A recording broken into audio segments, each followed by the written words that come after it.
everybody. Hit that like. I keep a seat where the light won't reach. Whisper low so it sounds like peace. Lay your head, let the ceiling spin. You don't have to begin again. I've been here where the air goes thin. Saw what happens when you try to win. Better stay where the walls don't move. Nothing left that you have to prove. I don't push, I pull you close till you forget what you wanted most. It's just the way of the world. Down in the dirt where the flowers bloom. It's just the way of the world. You'll feel the power of an empty room. It's just the way of the world. Just wait a moment and we'll start again. You are the enemy of my friend, my friend. All right, we're going to get an earlier start than normal because I just came off Steph's show. But let me check, make sure we're up on all of our channels, and we'll be ready to go. Show you what I know. Every spark only burns you out. Every dream just a longer Substack's good, YouTube's up. Insta, we're all right? All right, I think so. Give your hunger another name. Call it calm, call it letting go. Call it all that you'll never know. If you don't raise, you don't fall apart. That's the safest way to break a heart. What's up, Liberal Dan? It's just the way of the world. All right. Down in the dirt. All right, before I jump straight in, welcome to the show, everybody. Hope you enjoyed me on Stephanie Miller this morning. I'm going to jump straight in with our first guest. Kory Amyx is waiting in the wings. Welcome, sir, and thank you for being with us this fine morning. You and I were talking before the show began. We're going to jump straight into the kind of conversation about these things because there has never been a time, I think, in American history, and hit the like, share the show, all that stuff, kids, where the macro and the micro economically and in terms of foreign and domestic policy has been so smashed together, where the impact of the Iran war and that kind of stuff is so fundamentally affecting people's pocketbooks here at home in a very direct way. And you and I were talking a little bit about like the data center debate in Indiana, and this idea that I'm curious, amongst other things, is Trump is saying that there are these car plants being built everywhere, and Indiana's, got more of them than anybody else. And I'm like, yeah, I've looked them up. I don't see any. I mean, I see a little bit of like expansion for other models because they're closing down future projected factory expansion, which is not an expansion. It's just folding the work into a smaller space and calling it that. But man, welcome. Good to see you. Just starting there, what's the state of Indiana politics right now going into the midterms about this, and how is the electorate and the consumer doing there? Well, thanks for having me again. I greatly appreciate it. Yeah. Excuse me, I'm fighting a cold. Don't fight it. Lean into it, man. Don't fight it. Yeah, just lean into it. Yeah. It's going to give me that raspy Mellencamp voice. All right. Fitting since he's from Indiana. So Indiana's struggling. Be honest. I spent the last year and a half campaigning for Congress. Unfortunately, I came in second in the primary, so I didn't win my primary. But I got to talk to, I knocked on over 23,000 doors. So I got to talk to a lot of people on both sides of the aisle, and people are struggling. I mean, they are struggling to afford life as it is: rent, healthcare, food, their car payments.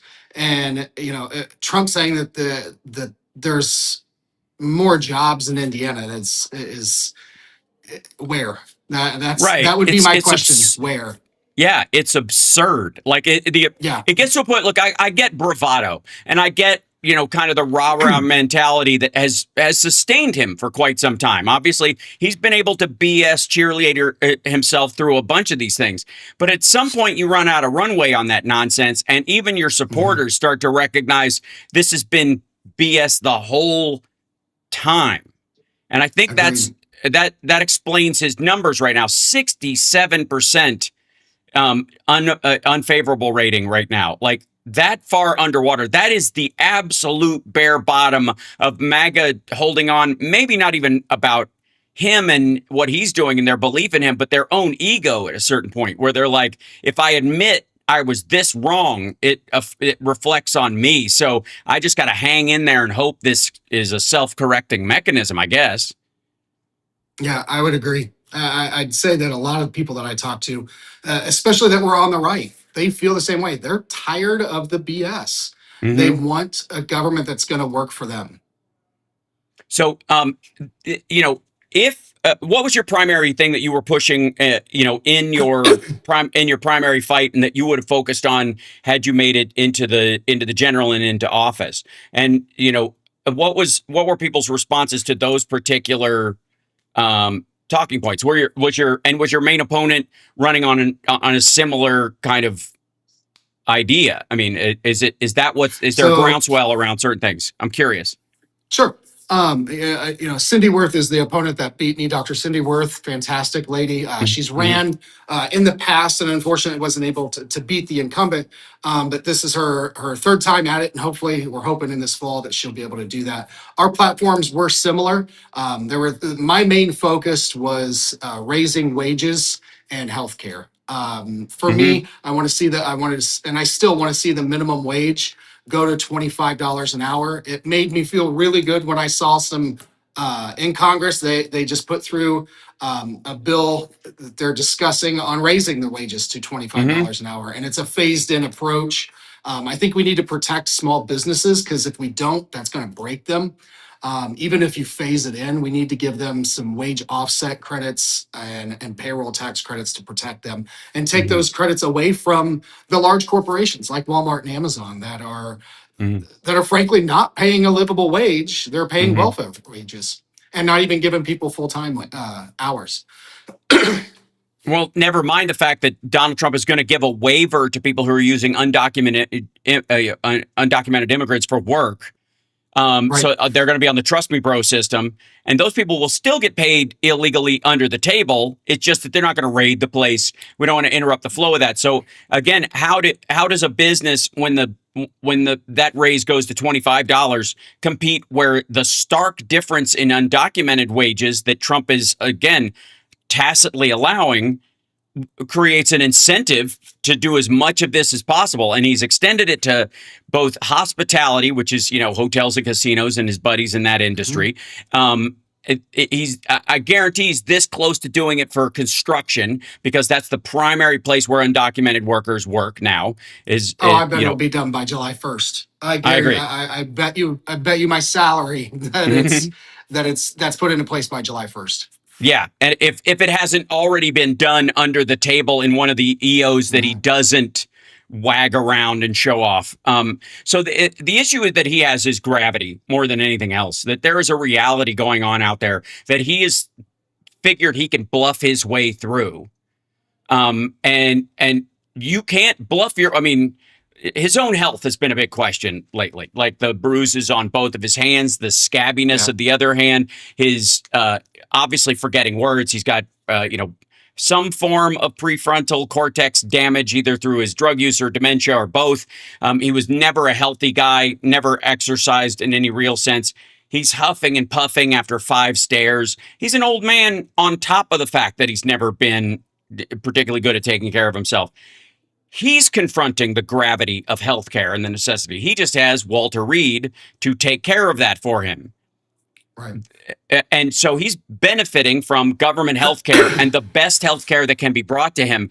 And as a terrible patient, it's still not going to have the outcomes he wants because you can't polish a turd. But the reality is that he's the rank and file MAGA folks out there are running up against those same health problems with age and the correlated, if not causative, issues of their diet. And, they're like, I'm going to eat crap just to beat my chest about it. I grew up with that in the South in Kentucky. The almost eating garbage out of spite, drinking Mountain Dew because they tell you not to. That kind of stuff is a part of it. And they're heading in the exact same direction, but they don't have that safety net of Walter Reed. They're just going to fall through the cracks, and he just doesn't care. As a matter of fact, it seems more and more there's a big chunk of maggots that, especially in Congress and in the Senate, that kind of are hoping for it, looking at it from what I think Carlin called passive eugenics. Just let them, if they're not going to save themselves, just let them die. Why are we bothering? And there's so much of that. It's sad. And I don't know how many maggots are still bought into that, but door to door, you said 23,000 doors you knocked on. Yeah. Was there a hostility when you came across what would effectively be a MAGA voter, or were they more open than they might have been? Was your opening pitch? Did you see any conversational cracks in there that go beyond them just not voting and pulling out, but like understanding that Democrats aren't their enemy, for example? Sure. So I knocked on maybe 1% that were just hateful. The rest, some were very stern. They appreciated me knocking. They thanked me. They said even though they weren't going to vote for me, they've never seen somebody knock on their door that was running for office. So they thanked me for even doing that, which was nice to have at least that what's the word I'm looking for Comedy? A pleasant, calm. They're not throwing pitchforks at me. Sure. But my hometown in Connersville, Indiana, Fayette County, was one of the 11 counties in my district, and it's very red. And I knocked on thousands of doors there, and people, they want to talk. They want to talk to you, whether they were going to vote for me or not. They would tell me what they wanted, and I think that Democrats we're big tent, right? Yeah. And we've got a lot. You've got your labor union, you've got your factory workers, you've got your progressives, there's a lot of different factions underneath this big tent. And one of the things that I think that Democrats have gotten away from is building a coalition between all of those areas and listening to the people. And that's what I was focused on. That's what I think that the most successful candidates and politicians do, is that they listen to both sides of the aisle. And we got to get back to that. And I hope to see that with Dr. Worth that won in the primaries, as well as all the other candidates here in Indiana and across the United States. We cannot be Republicans that take our kickball home when we're pissed off and we don't get our way. We have to be able to sit at the table and actually compromise. People have to understand we're never going to get our way. It's the people's way that we have to work towards. Well, that's what democracy means. It is the root of the party. It is. You've got to deal with the people who don't agree with you on these issues. And one of the things that I think is lost, and I bring this up a bunch, and I know some in my crowd think I hit this too hard, but I think it's because I don't hear anybody else doing it. It's that we've gotten so tied into this kind of partisan fight mentality, even with Trump's little fight ridiculousness, and people going, we need fighters in Washington, and I'm going to go to Washington to fight and fight and fight. The reality is we set up democracy to stop the fighting. We used to decide how policy would go through might makes right. Fighters go, and it can only really win when they're in the majority position. Honest to God, if you're a fighter in the minority, you're not convincing anybody. You're just a loud, noisy machine that they can dismiss outright. And if you're in the majority and you still need to have buy-in from the other side of the aisle and the citizens that they represent, a fighter in that situation doesn't help either. You need somebody who is a good salesman at the very least, but can debate and argue at worst, I would say. But the fighting aspect of it, I think, has driven this, people into, opposing camps, when in reality, the legislating, I use this analogy all the time, but there's never been a prize fight where the referee has said touch gloves and come out legislating, and then as soon as they rang the bell, they set out two desks and an agenda for the day. Well, they will work out the fiscal responsibility of both boxers over the next 24 months or 3 years. It's an absurd analogy that people use, but unfortunately it has legs. And what they mean when they say fight is stand for and not bend if they don't have to, and not give ground they don't have to. And that's, I think, understandable. But it's also born out of this idea, I suppose, that you're giving ground you don't have to because we're convinced that our way is the right way, and that the other person, if they don't know this, is stupid or evil. These are your two choices. If this person is so Right. dumb they can't hear what I'm saying because I say it in my own jargon. Why don't they hear me? Because they must be dumb. Or if they don't want this, it's because they're evil. And that ends the conversation right there. Nobody negotiates with someone who's evil. It's just, and if you try, suddenly you're the villain. This person, that's where Democrats find themselves sometimes, is they're Yeah. trying to negotiate with someone I see as evil, when in reality, that person represents a district of people and they've got a say. So that's the fighting part, I think, gets thrown out the window and ultimately is an analogy that will hurt your own side more than anything else. So I agree. in talking to people, it doesn't mean you have to acquiesce or join in with their side. I think that's an odd assumption too. I think it's like the Fetterman reflex, where people are like, where he jumps on stuff that he doesn't need to champion, and it feels like an unforced error. And that's how people view negotiation and and comity in the Senate. And Fairmont, my colleague from the state that I think sucks, that lives next door, and we hate their baseball team. That right? That and that, from Indiana, Kentucky, Ohio. Oh yeah, that's a Yeah. real thing here. Oh yeah. It's like it's Hatfields and McCoys basically are the Yes. teams that play. So in that, how do you see that?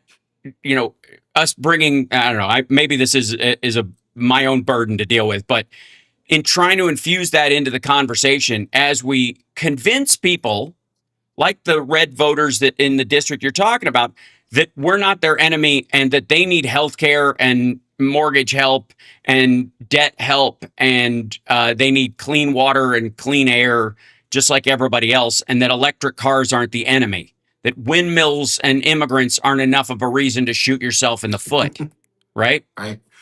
I think I ran into that a lot, and Yeah. how I diffused those situations was literally focusing. I'd be honest and blunt with them, sometimes unapologetically blunt, Hmm. that we're not talking about culture war issues. We need to talk about what's happening right now. What is the state of your grocery bill? Are you Hmm. putting food back on the table? Are you Hmm. making enough money? Are you Hmm. able to go to the doctor? And it's focusing on the general economic issues that are affecting us every day. Republicans and Democrats alike do a great job at distracting people with bells and whistles of Hmm. things. And I think that getting to the nitty gritty of what's happening in our state, in our district, or in your town, depending on which political position you're running after, is what's important. We can sit and argue. It's kind of like when the data center, the arguments come up. Hmm. People are complaining about using AI. I tell them, we're not going to stop using AI. This is it's almost like complaining about the automobile when it first came out. We have to regulate it. We're not going to stop using automobiles. We needed to regulate it, and we needed to come up with EPA laws and emissions laws, things like that. The same applies to AI. The same applies to the data centers that are being built. Yeah, they're destroying our environments. That doesn't mean we stop using AI. It means we now need to regulate AI, and we need to regulate the data centers so Hmm. that they're not pumping crap back into our environment or draining the water tables or using as much power as an entire city. Hmm. Those are the things that we need to look at. So the same applies with talking to people day to day. Is we got to focus on the problem, the real problem. Right. Well, and one of the difficulties you run into, and I talk about this on the Friday I show too, is that if you arrest a technology in its development stage, where it's not where it's going to be, but where it's halfway there, and certainly AI follows in that, it would be the equivalent of if we had put a law in place. Okay, cars no long don't improve. We're not improving or growing how cars operate past a certain point. They're too fast, and they're any no changes whatsoever, because we see it as all bad. We would have had cars without shoulders, seat belts, airbags, GPS, tires that don't blow on when they roll over a rock, and that go less than 8 miles an hour. They would have been effectively useless, and they would have used an exponentially higher amount of gas. They still would have Yep. spread, but they wouldn't have advanced past the carburetor and all the advances that occurred. AI is very similar in that it is that the data centers they're building right now are being more and more obsolete before the ground is even broken, because AI Right. itself is improving at a level faster than the projection of what the facility should look like. And ultimately, if you want to look at a dumb investment, Elon Musk's XAI in Memphis is a great example. It is a trailer park of methane generators keeping this thing afloat, because if they commit to building some sort of big power plant, they're going to have to dismantle it, or that will be the only purpose for the place when it's no longer necessary as a data center. It's Right. going to be a place where people store their photos in the cloud. It's not going to be an AI factory. There is no such thing.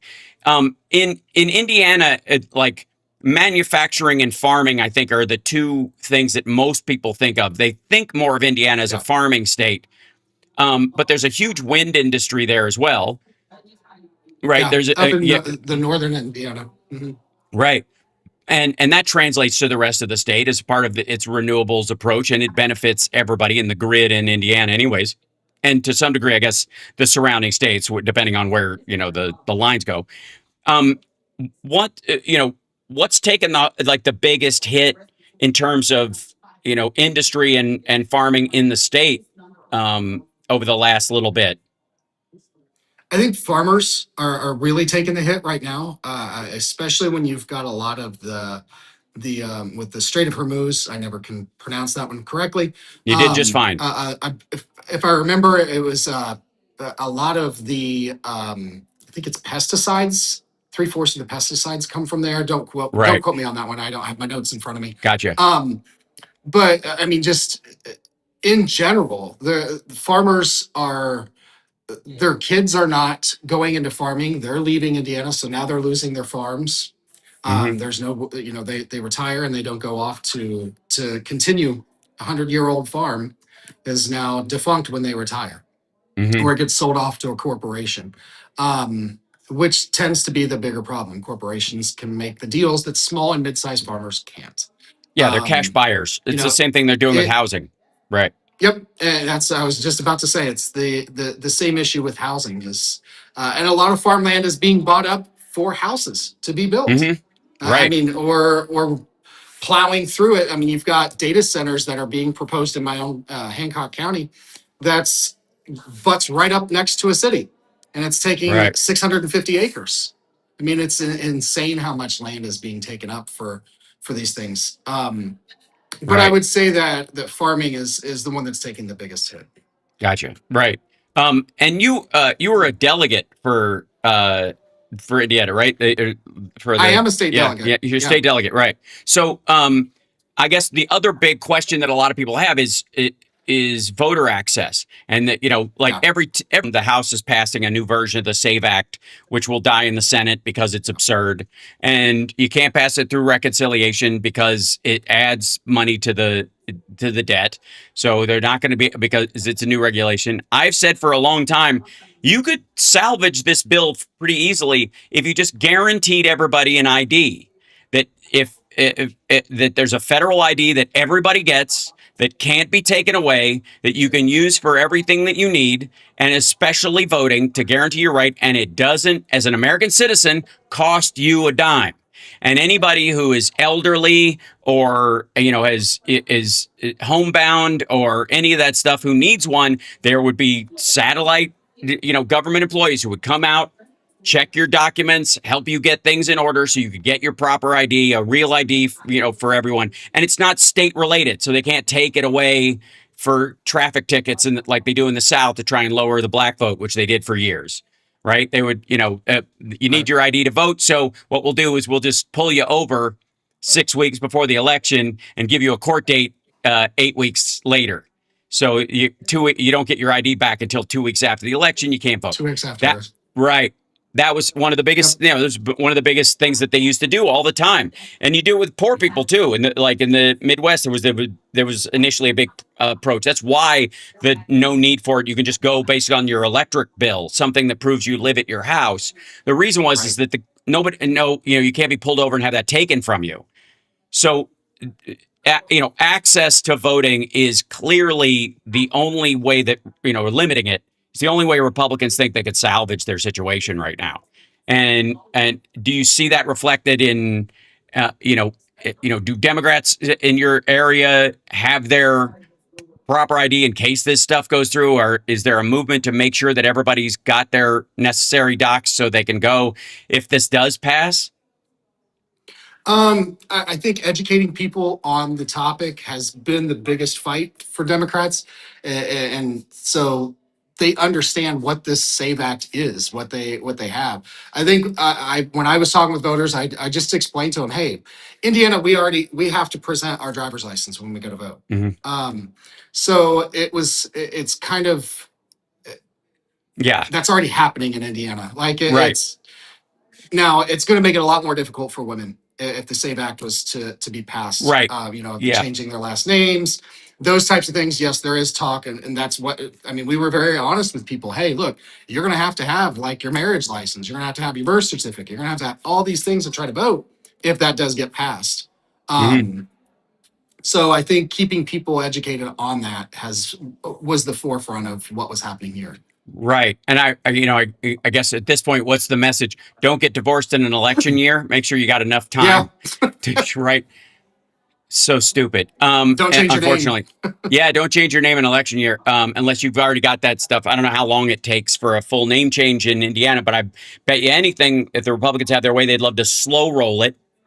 Right. And somebody said, Navy vet is right. Showing an ID to vote is absurd. How? Because you have to pay for it. Right now, you have to pay for a state. If you don't drive and you just let's say you just can't afford a car, you don't drive. You need a state ID. State IDs cost money. And if you charge people to exercise their rights, that's a poll tax. That's the primary legal issue. It's why the SAVE Act will not survive in the SCOTUS, even if passed. Hence, my idea where we should provide every American citizen with an ID that has all their necessary information on it, and it is provided free of charge, like a social security number, which everybody gets, and that hasn't been a problem. But that ID does not cost you any money. If it costs you money to get one or renew one, it is a poll tax. And imagine if you had to have an ID to exercise your right to free speech. If you had to show ID to go to church, right? Because we have freedom of religion in this country. If that happened. Right. But it's the same thing. It's the same thing. If you have the right to vote in this country, it is a right. And therefore, if I can find a way to charge you money to exercise your right where you don't have another option, that's a poll tax. That's illegal. It's unconstitutional. These are inalienable rights. These are granted to you by your creator and seen as human rights, like natural order rights. And so, if I could charge, if people had to pay to have free speech, if you couldn't speak out loud, like tell your friend your political beliefs without having to strike somebody, they have to take a credit card thing and you have to swipe your credit card for every word or something. You'd think that was insane, and it is. That's the same thing when you're asking for an ID for somebody and you don't provide a mechanism for them to have one. When you leave it up to them and it costs money, if you need your birth certificate, it costs money. The hospital, you have to pay. If you don't have one, they'll pay you. You've got to pay for it. Then if you're trying to get it so you can vote, so you have an ID to vote with, that's a surcharge. That ends up being a poll tax on everybody. And if you believe only people with money should vote, then obviously you're not going to have a problem with this. But if you believe every American citizen has the right to vote and have their voice heard, and they shouldn't be charged money to do it, this is what you have to do in something like the SAVE Act or somewhere else. You have to provide a mechanism wherein they have a free alternative so you're not charging people to exercise their rights. I think that's a good idea. Yeah, I think you could probably save the SAVE Act. Democrats more than likely would vote for it if you did that. I think and by the way, Republicans wouldn't. That's the problem. Is that every time you try to get a national ID passed, they think it's the mark of the beast, and so they shut it down. They think the government's trying to track me now. That's also a factor. I'm curious about this in Indiana. Indiana obviously has to do the real ID like every other state. Yep. There's been a lot of reticence amongst the general maggotry against getting a real ID because they have these bizarre QAnon-esque religious, digital ID, mark of the beast arguments against it. So they might not have the proper ID if this thing gets passed anyways. That would be a benefit, though. Right. Well, I agree in an ironic sense, but in to an me, ironic way, yeah, right. Right.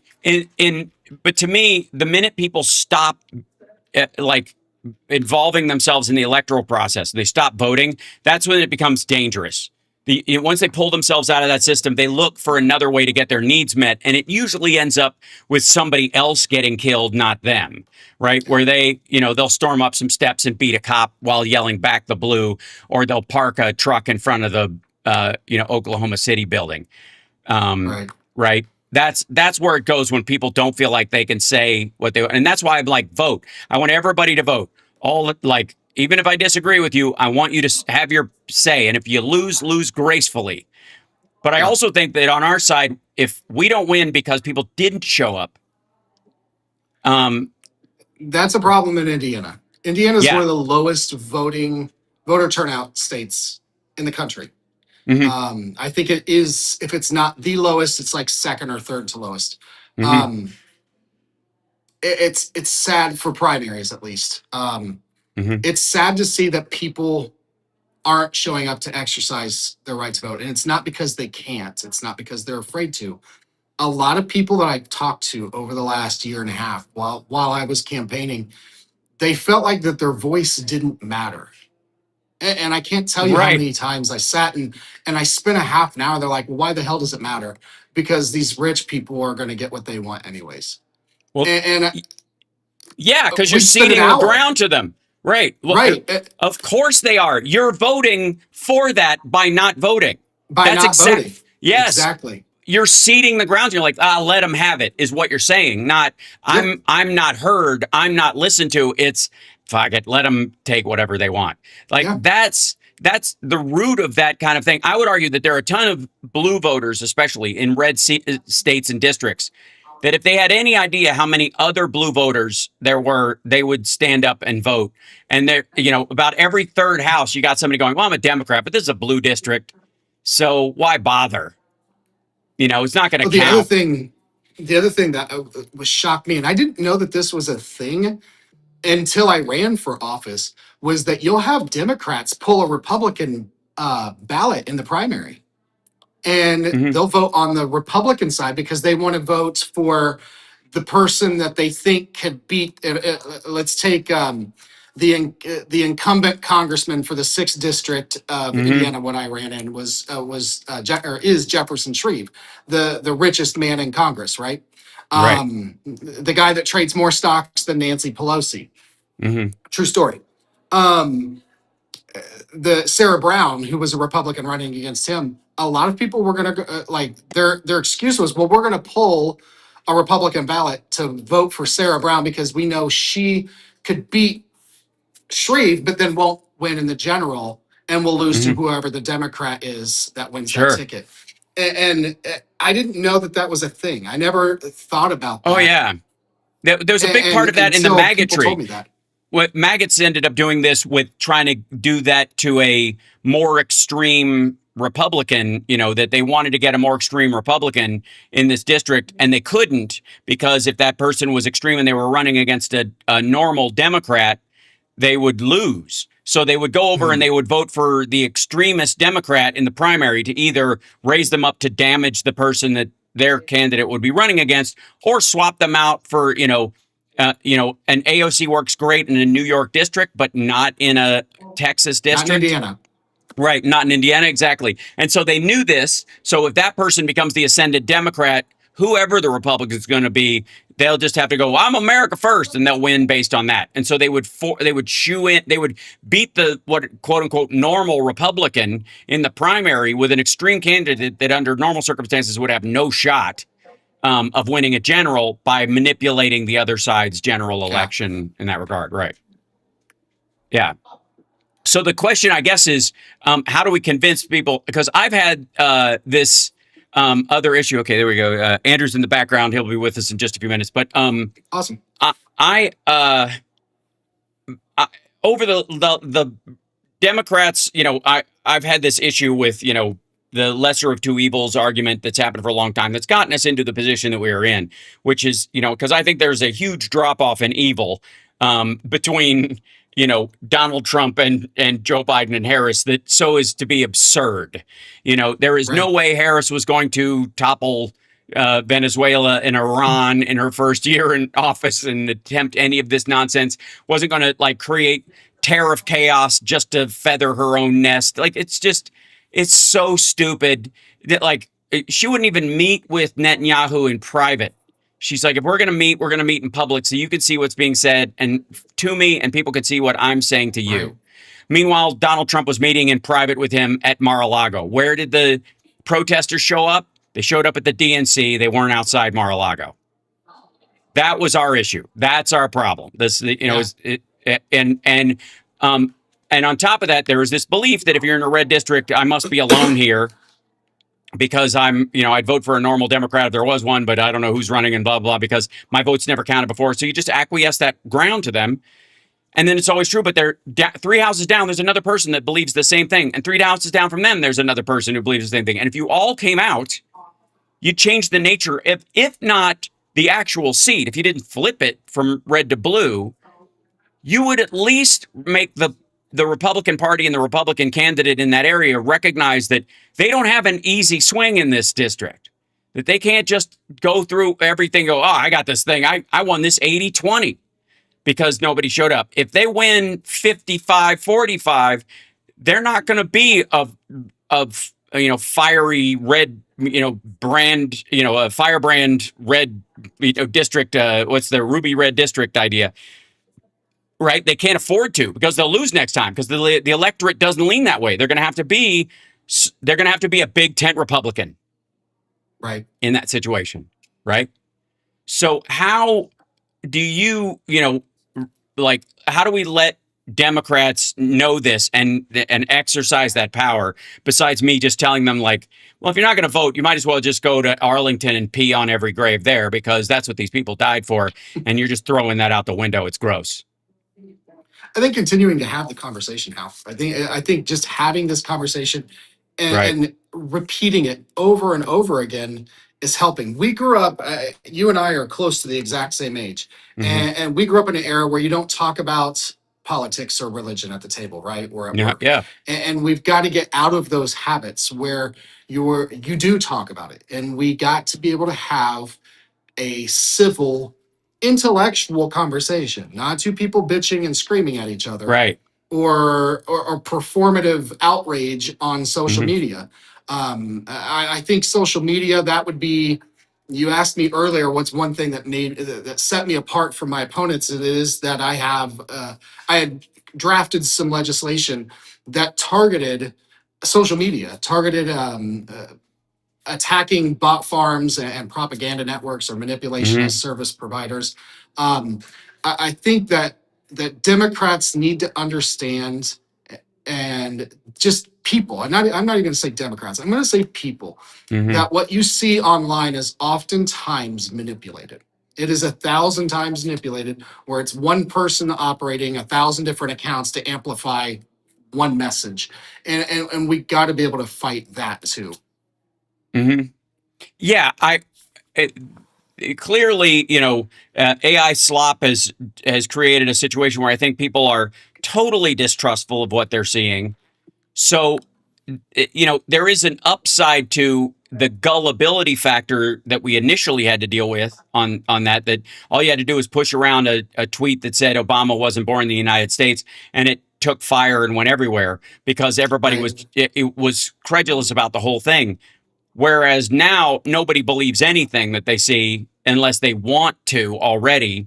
So it doesn't have the same rolling impact it might have had where it's convincing people, Right. because no, and even on the right, look at the conspiratorial mindset of the right wing around everything from Trump's own assassination, like has been called into question by the very people who are, after looking what the Epstein memo that came out where there's nothing to see Yeah. here and he killed himself and yada, yada, yada. And then Charlie Kirk's murder, which, apparently the FBI is trying to hide the real truth behind it. Never mind the fact that Trump's replacement of the replacement he initially put in is the guy running things. So clearly fish rots from the head. So what are you even saying?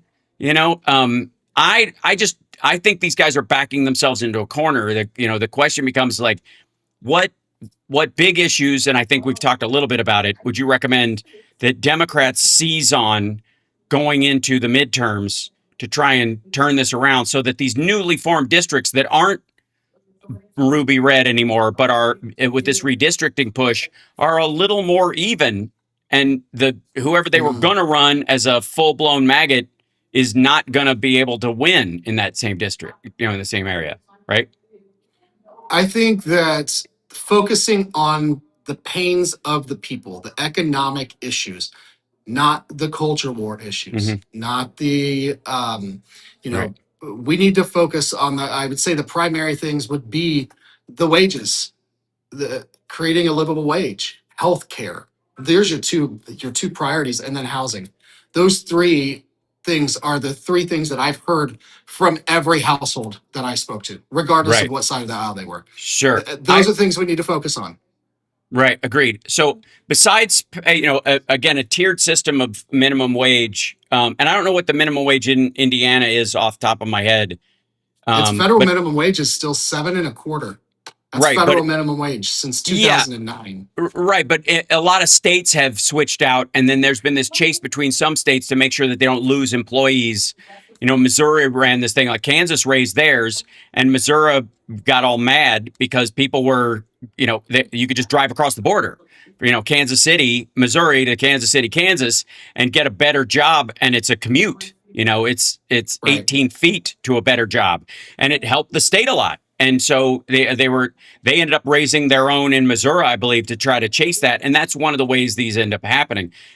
Besides a federal one, which again is a goal, and I think a laudable one, it's the least.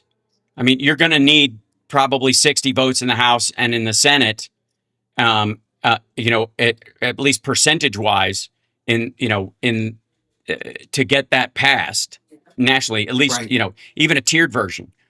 Home ownership and the other stuff is much easier, I think, to push because it's a matter of policy, regulations and funding and financial policy and those kind of Sure. things are a little easier to do than do a blanket financial wash of the entire country, because you like the argument of small businesses you made in Indiana, there's going to be made a similar case in a bunch of states like Mississippi, Louisiana. They'll get Sure. swamped and wiped out by it in their mind. And the only surviving businesses will be the oil and chemical companies who already pay higher than that, right? Everybody else is just going to be done, right? And maybe it's a way that Mississippi siphons money off from the oil companies because, the cost of living in those areas to those workers goes up, right? Maybe that's the way you sell it to them. I don't know. But it's going to be a hard one to get passed nationally. But there are certainly areas where, the work and even inflation seems like out of the hands of, in a global market and a global economy, out of the hands of a lot of people. There's certainly policy you can do to not make it worse. And investment in farming and other resources in the United States has definitely got something there. So tax breaks and what have you. But a lot of these things, it feels like Congress is operating with tools from the 1940s,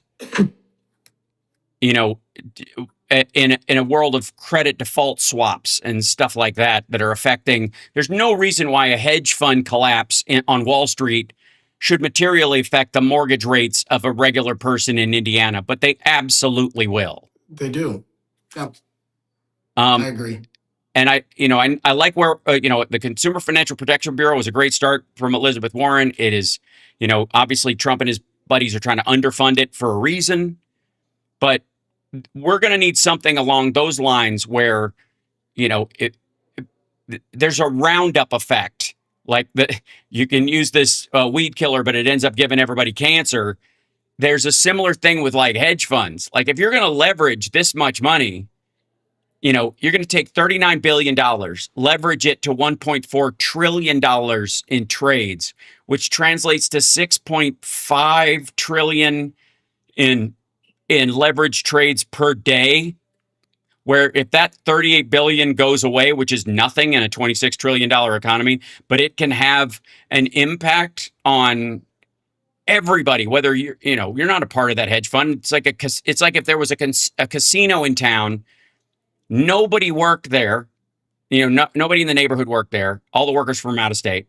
All the gamblers are from out of state. And yet, if it goes under, the jobs disappear in a cascade across the city for some reason. It's that equivalent. Instead of like, I don't gamble, why should it affect me? But we're in a situation where it's so threaded in. And this is what Trump and his buddies and Bessent knows probably better than anyone else. And they're manipulating it. They're pump and dumping. So we're going to need, I think one of the other things that my point is the Democrats can run on is the accountability idea will have to be primarily investigations, public investigations of corruption during the Trump administration. And clear, and, right. And making that point that they will be public. So if anybody thinks there's anything hinky going on in the background, or behind closed doors or whatever, like, don't worry about it. You can watch it on C-SPAN. We're going to do it out in the open. Yep, absolutely. I've talked about it, and I get a little side eye from some folks, but I think we need a Nuremberg trials 2.0, and we need to hold every person from the Trump administration or that worked with the Trump administration, accountable. Well, it needs to be investigated. And it's going to have to be, there's going to have to be a major case about the president himself and all of his, manipulating the markets, all those kind of things, which clearly are not for national security. And there's going to have to be made a case around that so that any pardons he gives for people that were involved in the similar stuff with him will not get them out of it. Right. Well, when you look at, he got rid of Gary Gensler. Gary had stepped down, I think, January of 2025, and he put in, I think it's Patrick Alvey. Is that, if I'm right? For security counsel or for the, I can't think of the name. Secretary of, hold on. I can't even think of the title. Yeah. It's, the securities. That is head of the Securities and Exchange Commission, the SEC. Thank you, the SEC. God, there we go. That's right. He put his yes man in charge of that, so he can continue. I mean, look at the crypto pump and dumps that happen with the shit coins, the Melania shit coin and the Donald shit coin that he put through. And no, they did the same thing down in Venezuela and. It was the two other countries where they ran that same scheme for the new president. Oh, yeah. Well, I mean, all of those are, if you talk about data centers, the big thing in South America that Don Jr. and those guys are involved in is crypto, is setting up crypto farms, which effectively have the same environmental impact as a data center. Some cases worse because it's shittier tech. It's, they've got these, rows and rows of desktops with 4090s and 5090s in them, running equations all the time, submerged in water to keep them cool all the time. And just the amount of energy and waste is crap. I mean, you could argue that the AI boom happened largely because of the fact that crypto, the bottom went out. And so they had all these crypto farms and now those things could crank out LLMs and they've just shifted over to it. And again, that technology is shrinking. You can buy a crypto mining device that's this big on Amazon now. And it used to take a row of the Right. It was rows Yeah, and rows of PC mainframes and cracked up Xboxes with graphics cards thrown in rows and rows and rows. The similar thing is going to happen with these centers. The problem is going to be hmm, if there is an AI bubble, it's going to be in this construction wave that's going to end up being unnecessary.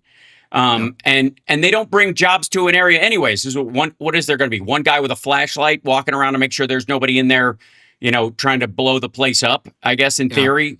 And even then he'll be replaced by a robot in a matter of weeks. Most of the big factories, the new factories in China that everybody talks about, are dark. There's no lights at all. The only time they turn the lights on is when people do a tour of the place. Yeah. No, hell, Because China just submerged a data center. It's the first wind powered submerged data center in the South China Sea. right, and it's going to cook fish for a mile in every Right. direction. What's it doing to bleaching the coral and the fisheries that are happening? Right. Who knows what's going to happen to the Well, marine they don't ecology around there? they don't care. I've spent a No, they decent amount don't. of time in China. They don't Exactly. care at all. They do not. And that'll be one of the kind of lessons going forward from us is that one of the downsides of course, were jobs losses and moving stuff to China, and that's always got to be a thing. Whenever you're outsourcing, you're going to undercut the strength of your own workers and all that kind of stuff. But on top of that, they use slave labor as well, and they don't. The environmental impact is something that they made a mockery of. It's a farce. Yeah. It's a farce. And so the sooner we deal with that, in the same way that, like, I think if we start moving towards electric cars in the United States, because we don't want to be involved in the oil trade anymore, because all it does is shore up the most awful people in the world and allow them play money to do awful things in the world. And resource capitalism is the problem. Invention is not a problem. You come up with a better mousetrap, nobody has a problem with that. Resource, if I'm born on top of the gold, that's a problem. Because Right. you've either got to kill me to take it, or I can set whatever price I want and I control your life. And that's how Russia has operated. It's how China operated in terms of rare earths for a while. And it's certainly how the Middle East has operated and the royal families that have come out of there. You don't get this stuff unless you go through us. Is a terrible way to run your economy. And hopefully the demand destruction that we're seeing because of the price of oil right now will remind people why electric cars are a good idea, and we'll move more in that direction. So, Kory, thank you for being on today. I appreciate it. Hey, We thanks got for Andrew having me Sneed back. waiting. Yeah. And we'll talk again, especially closer to the election, because I have no doubt you'll be a part of that, the push as we get closer to that ground game Oh yeah. period. Yeah. So thanks so much. Have a great day. And you're at the university right now. Where are you currently? Yes, I can't say, just for my own safety sake, I can't say I think where I that's work, wise. but I am But at the college right now. yes, gotcha. Okay. Yeah, it's a teaching day. So thanks for taking Yeah. the time out. I greatly appreciate Yeah, it. no problem. Thank you for All right. having me. Absolutely. All Take right. We'll care. see you soon. Bye, All everybody. right. There he goes. Kory Amyx, everybody. And I'm going to bring in Andrew Sneed in just a second. Let me set stuff up. In the meantime, hit the like, share the show. It's House Sparks Mornings, Mega Worldwide. The strange thing, and our next guest is running for office in Alabama. So we're not fully red stating it. It's hard to say what Indiana's place is, but the presumption is that Alabama is dyed in the wool and forever red. And oops, let me bring this back up. And that shouldn't be a thing. I'm just a big believer in that the best argument should win. The best, the person who wants to serve the people of the district should get there. And the question what that is on a national level may be different than what it is on the local level. And maybe that's where the discord happens. But let me bring in Andrew. Give me 1 second. Oops. I can type. I know how to type. It's fine. Andrew Sneed coming here in just 1 second. Let me bring this in here. There you go. One of these days I'll be able to do this with one thing happening. Okay.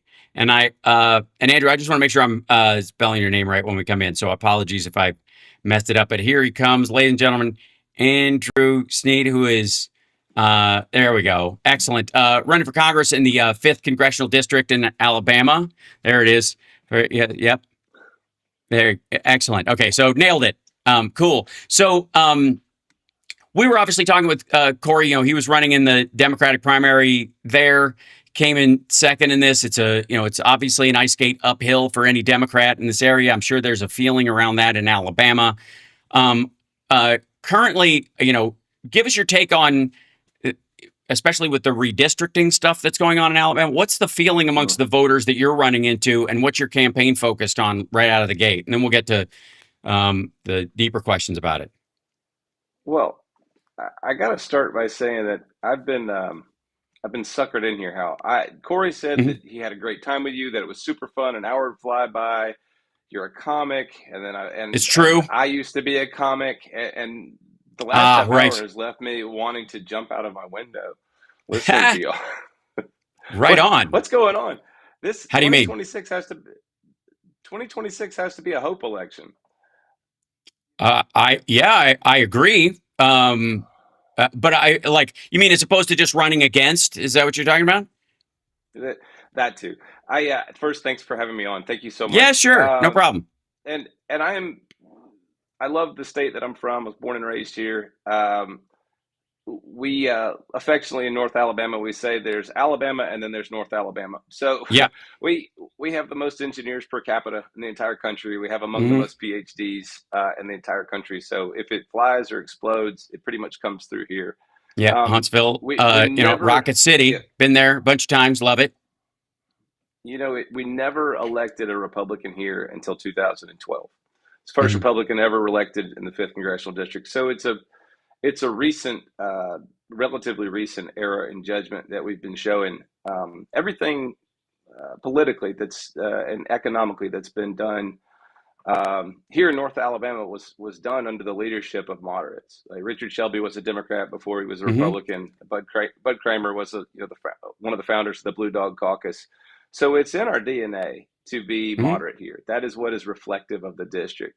And the last competitive congressional race we ran here was about 2018. Great candidate, and he lost by 10 points. So I Hmm. think this perception that North Alabama is that Alabama is this forgotten land certainly it is just as pertains to the fifth congressional district, not even sort of close. I mean, when we look at what happened in Marjorie Taylor Greene's district and Sean Harris, who's an amazing candidate, just Hmm. swung that race 25 points. If we do half of that here, we're going to win.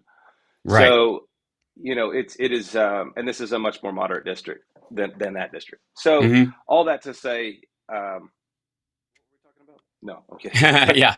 Well, So, that it's got to be a hope election. That you got to start driving people towards what you can accomplish on their behalf. And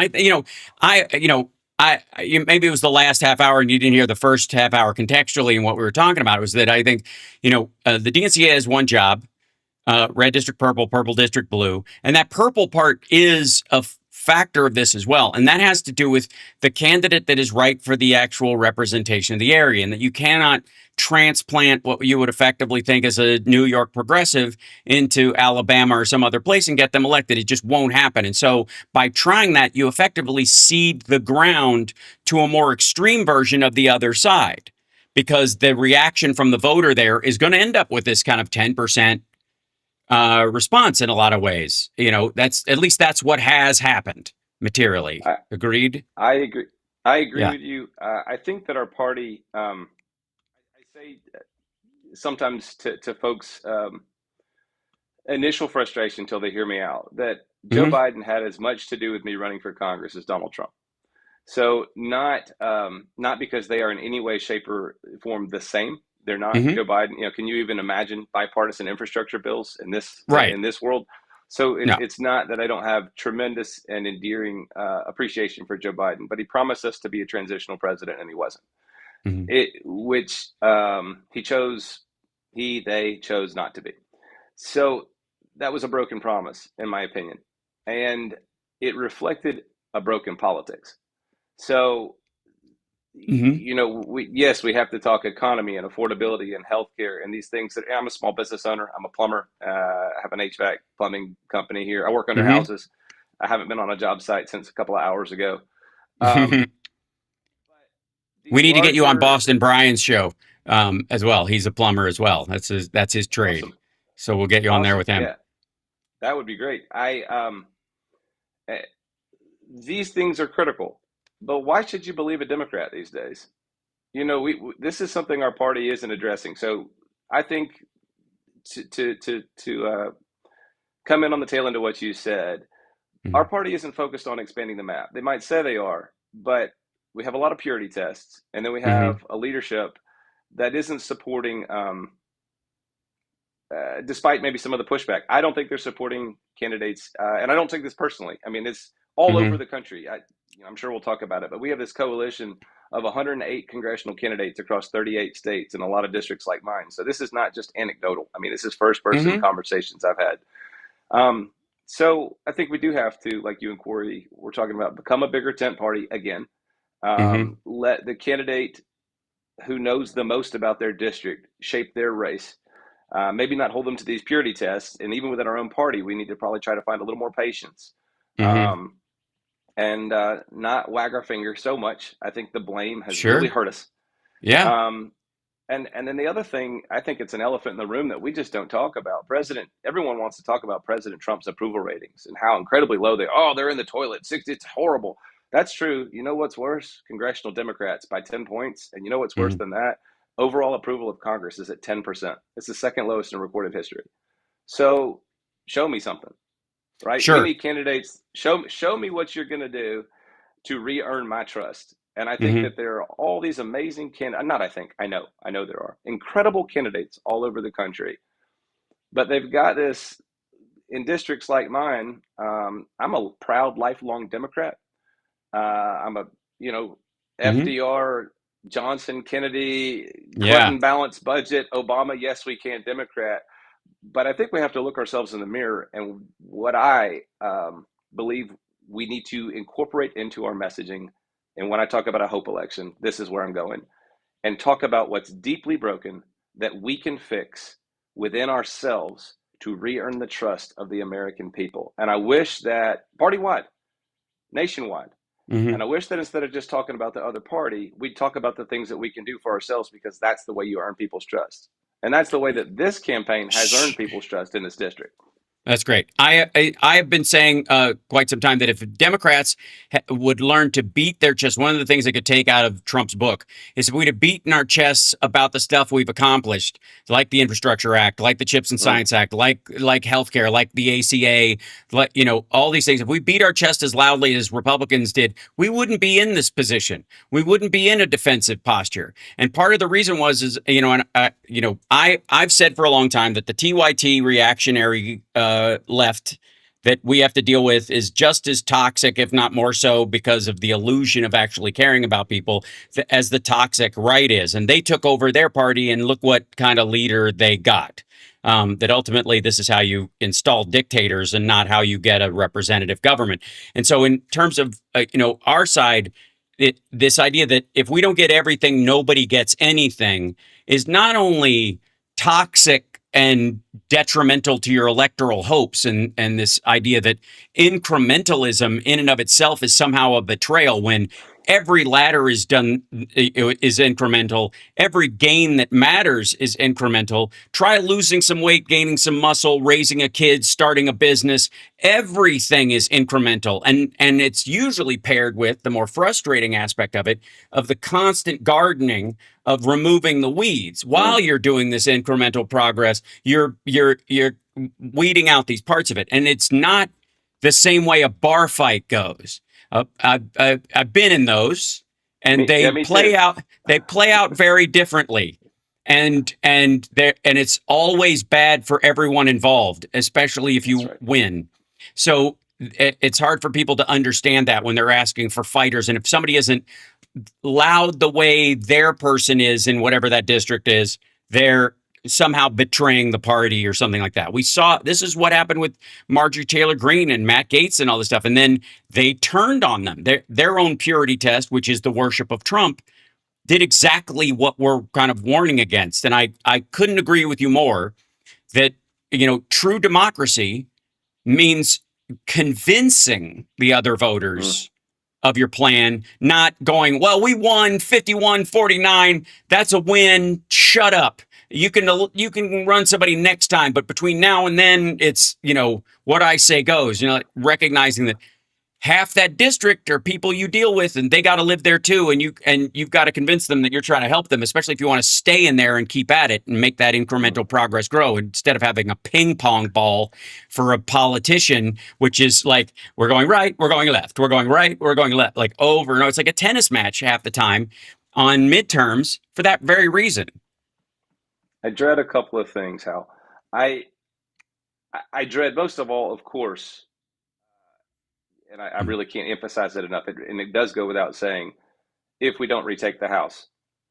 I dread even more us taking the House by 6 seats or 7 Mm-hmm. and doing exactly what you just said and not having learned any lessons and not realizing that currently, again, I have to constantly say this, lest people think that I'm not proud of what our party has done, continues to do, and our orientation to working for people.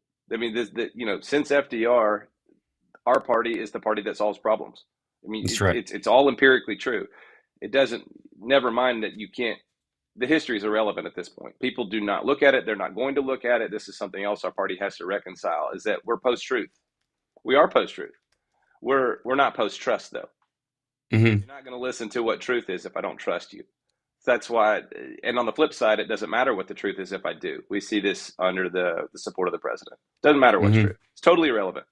And so it doesn't matter in our accomplishments. I believe we have to give people an on-ramp back. That's what we've built. And I think that our on-ramp, I'm sure you've seen Hamilton or you are sick to death of the music. We have 10, 9, and 5-year-old little girls, so we hear it plenty. Right. I think nothing is more inspirational. We all heard this refrain when the president Biden announced for re-election was teach them how to say goodbye. Teach them how to say goodbye. Our party, Right. Nobody wants to hear this shit. I hope I can cuss. I apologize. You can. Maybe You I absolutely can. Okay. Nope, it's I fine. am a plumber and a New York City bartender, and so the two combined is I'm done for. Our party needs to put some skin in the game and address it. Let me start a little bit more foundational. President Trump, I believe, won, yes, racism, yes, xenophobia, but he told folks it's rigged. And they felt that shit in their heart. They felt that so deeply that it is rigged. It is rigged because it is. Of course, he said, drain the swamp. And it was the right call. But of course, he's the biggest swamp creature of all. You don't drain the swamp by taking the alligators out. More alligators move in. You got to change the ecosystem.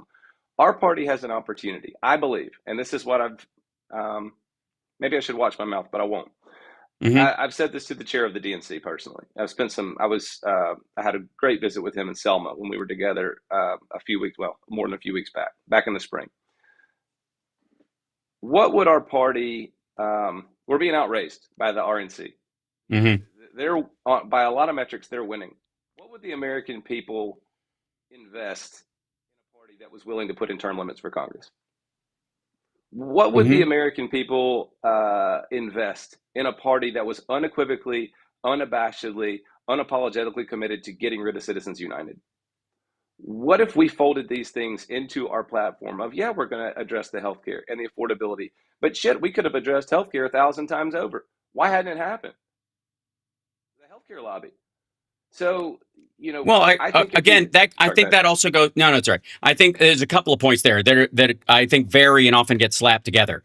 The irony of the Citizens United thing is more, I think, at this point about straight up cash bribes through crypto that became more important because almost anybody can afford, between a small AI outlet and a bunch of other stuff, to just slather ads on and do stuff, draw attention to themselves in a way that they couldn't when Citizens United first came out. There were only a few outlets. It's almost like not quite back to the time we had 3 channels and that was, you needed equal time or you didn't get anything. Now there's so many outlets, it's hard to even see which one has the most values and which, so it definitely will affect things. But I think Citizens United is less about like tacit bribery. Will help you, through other means. If, Trump didn't even spend a chunk of his campaign cash. He kept it and he's going to keep it. Like that's more of an issue with that. So that's a hamster wheel of conversation that it will be different every time you have it because the concern will be different every time you have it. Right. When it comes to us being a big tent party though, well, all right. I don't want to drag you to that. I just wanted to stop on that Citizens United thing, and we'll continue where we were. But it's crucial that, like healthcare, for example, the ACA. This goes to the kind of like the health. There's a lobby, and one of the blue dogs often get blamed for why there wasn't a public option in the ACA, for example. Okay, that's sort of true, but it's also true that all of the Republicans were against it. If there had been even a remotely reasonable bleed of people, where there might be some blue dog Democrats who are against it because they're more conservative, but liberal Republicans were allowed to exist in this particular instance because they all use SNAP, they all use Medicare and Medicaid to keep their cities afloat. Oh my God, Josh Hawley sounded like Bernie Sanders once the SNAP funds got cut off in his state because, one, it's how the farmers there get paid. Right? The Farm Bill buys stuff from them, and gives it to people who need SNAP through a bunch of other, mechanisms, but guaranteeing demand effectively. So it hit his state doubly hard because they hang on the government tit more than anybody. Red states live off the blue states by and large. With the rare exception of the Huntsville area, which of course has its own rocket program and stuff, but our state but operates Alabama at a loss, does. for sure. We take more than like you're from Kentucky. I mean, it's the same, or it is similar. Yep.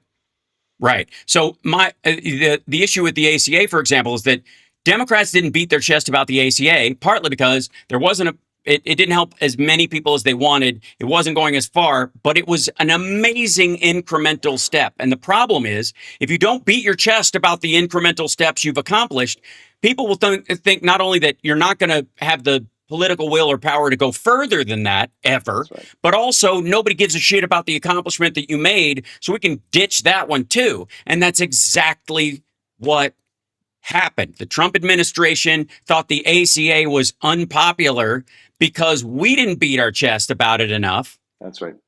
And recognize the value of the incremental progress instead of going, we should have universal health care. I agree. That would be lovely. And if you can find a way for, drugs to come out of nowhere and doctors and nurses to work for free and hospital staff to work for free and them not to have to live, or you want to nationalize them and you can find an economic model to make that actually work, knock yourself out. But right now, no. Do you mean it's not really, really simple to get universal health care? You don't just say, I'm going to fight for universal health care and it happens. There's economics involved. That's crazy. That's really exactly. Crazy. I know. And even in New York City, especially one would argue in New York City. So the point being is, though, but the ACA was one step forward. And I think there was a structure in place in the original ACA that would have allowed for a public option to kick in where people could buy into it as a nonprofit insurance that they could purchase themselves if they didn't qualify for it. They would have kicked in had it met the numbers. And the Republicans went to work immediately because they had control of the House and Senate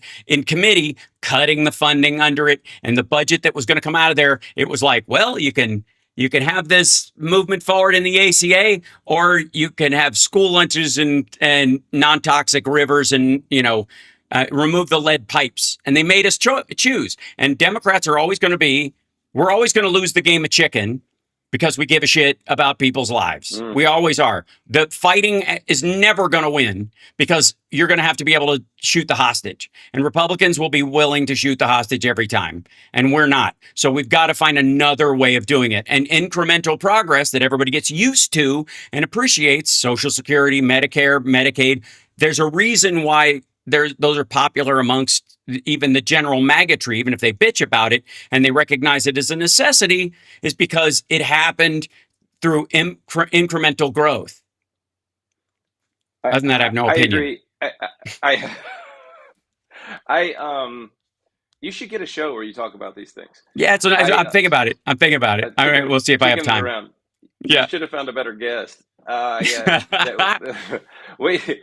I don't think so, because this is an important conversation, and I do deal with the fact that in our media world, on the Democratic side, there is a tendency to, if it bleeds, it leads in all thought forms. So the idea is the most rambunctious, the most fightery tend to be the ones that get, even, TYT would rather have on Matt Gaetz and Marjorie Taylor Greene than have on a moderate Democrat who's actually made progress in, school funding, right? Because it's just not interesting. it helps people, saves lives, it I improves lives. I, I agree with you, and accepting that, the old adage, all politics is local. Mm-hmm. So with resources, we campaigns like mine have to have resources in order to tell these stories. We are still in this amazing time we find ourselves in. We are still interested in humanity, and these Mm-hmm. and by and large, the populace doesn't trust. Period. Doesn't trust. So ironically, they're ready to trust again, though. I Yeah. think, if we gave them something to trust. I'm not trying to Mm-hmm. pivot here. No, it's And okay. something that we can tell. Hey, so I was one of those people in New York for years. I was there from '03 to 10, and I Mm-hmm. self-insured because I couldn't afford insurance. I was terrified. The pre-existing condition thing was so real. It was such lived fear of, shit, if I get sick, if I get really sick, I'm going to have to try to fake my way. Like, maybe the symptoms won't get detected. I won't have to medically bankrupt my family because I know they're going to spend. And that progress from the ACA impacted Mm-hmm. people forever. Fast forward to Yeah. now, and cutting the ACA subsidies. I've got a friend, a guy in the neighborhood, who is a small business owner like me. He makes six figures. And he came in to the campaign office and said, "Hey, I just want you to know, um, I'm a surveyor. I live in this area. I make this amount of money a year. My family's been on the ACA, and with this subsidy being dropped, my premium has just gone from $1,300 to $3,900 a month, and now my family's uninsured. My family of five." Mm-hmm. Those stories are real. Yep. That still connects with people. And to connect the dots of the disastrous votes that congressmen like Dale Strong, that I'm running against, the one big beautiful bill is, I'm waving a Lego wand at you, by the way, because my Mm-hmm. daughter takes over my desk. And so with this Right. wand, we're going to fix it. Yes. Um, Right. the, I the, do the one big decree. beautiful bill, Right. that's all the power that Democrats have in Congress right now is held Yep. in this little wand. I can zoom in to make it look more powerful. That's right. We, you know, we we've got this moment. The votes are disastrous. A congressman like Dale Strong, and they're all over the country, he votes against the interest of the people of this district again and again and again. And if we can tell the story, and if our party will help us tell these stories, and we'll lean in, like you said, to these, the humanity of this, I think we've got to, Yeah.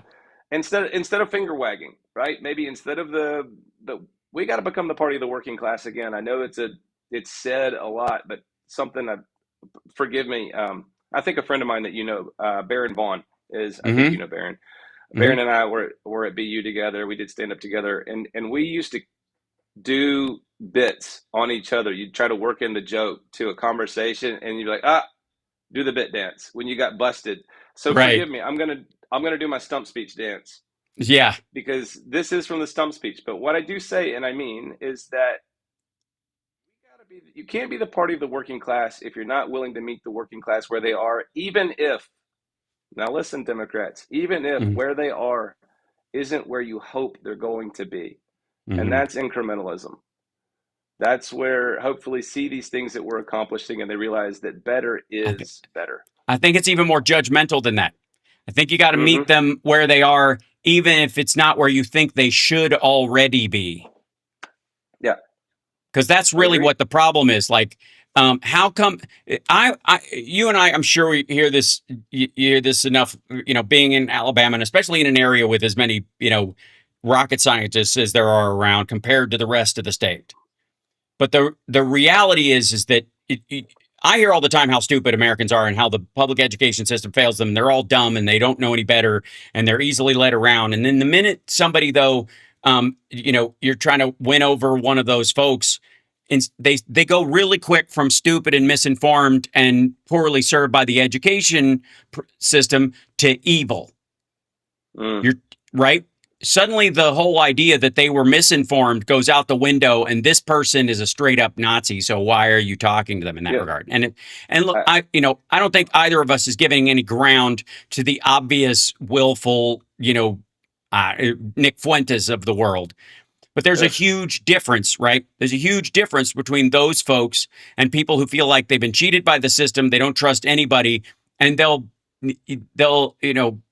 fall for anything because they haven't stood for anything in a long time, and they don't think anybody else stands for anything. That's the other thing, is that they think, or they've been bamboozled into thinking that Democrats stand for something else, that Democrats stand for some national, whatever, the trans immigrant, blah, blah, blah storyline, the DEI thing that they hang around people's necks, drags us onto a battlefield where they get to set the terms of the battle.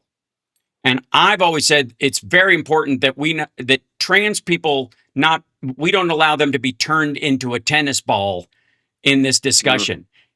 They're not political. They're people that exist, and there are human elements. Beings. Yeah, there are elements around this that will have to be worked out as far as age and legality and stuff like that. But that deserves to be worked out in a legislative stance, not in the public discourse around this, especially amongst people who know nothing about them or hang something around their neck. And the same thing is true of like immigrants. That's where you get Trump with his whole we got to get them all out of here, mass deportations now. But my farmer buddies, the big agribusinesses, and my hotel, but you guys can have like that's trust different. me, bro. Yeah, you guys could just hire them, and then And we're looking for them. We promise. Yeah, that's how. 25 million of them. There's 35 million of them. They're everywhere. Well, we can't find them, but they're around every corner.